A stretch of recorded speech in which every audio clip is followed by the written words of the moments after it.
What is up, guys? In today's video, I want to talk about the new Sony flagship smartphone that they announced that I'm actually very excited to get my hands on. I believe it's going to be released May 22nd, I believe.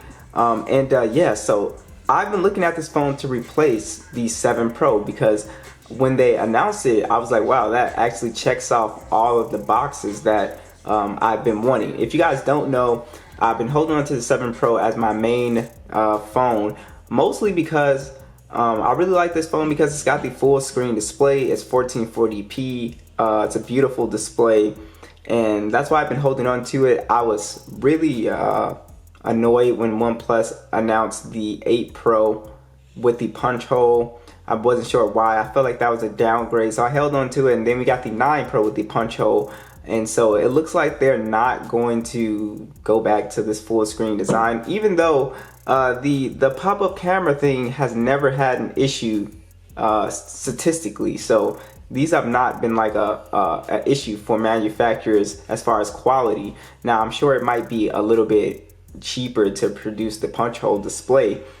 But yeah, so that was, I always felt like maybe they could just release like, you know, a special edition of, so like let's say they released the 9 and then you would have like how they do the McLaren edition, they would just release like a pop-up edition, but whatever. So let's talk about the new Sony Xperia phone and why it caught my eye and why it checked off all of the boxes that you know, I was looking for. So first off, with the display, it is a 6.5 inch, so it's slightly smaller than this phone, which is good because it's got this super freaky aspect ratio. It's got like this movie type aspect ratio, and it's kind of weird, but it's like, yeah, 21:9 as we can see here. It's a 4K display, 643 for the PPI, 120 hertz. That's absolutely nuts. So that was the main thing. I said it doesn't have a punch hole. It's 4K. I mean, it's 4K. Crazy high PPI, but the only thing is it's got this aspect ratio that is kind of weird, so I'm not sure because this is already a big phone, right? And for me, with somebody kind of like smaller hands, I already kind of struggle with this phone one-handing it, but you know, I want to see what it's going to feel like in my hand. Now this phone isn't going to cost, it's going to cost somewhere around $1,000 bucks, but if you just read the specs, IP65, IP68, dust and water resistant. Like we said, the 4K display, 120 hertz, Android 11 is going to be in here. From what I'm seeing, Sony has more of a stock version of Android, which is fine. You have the Snapdragon 888, Adreno 660 flagship chip, micro SD support, 256 of storage, and 12 gigs of RAM. Now here's the kicker with this phone. It's got the headphone jack still, which you guys know that's my main complaint with the 7 Pro is that I miss the headphone jack all the time on this phone. So having a headphone jack with this phone is going to be crazy. I don't believe it's a quad jack. I just think it's a regular headphone jack. I'm not sure.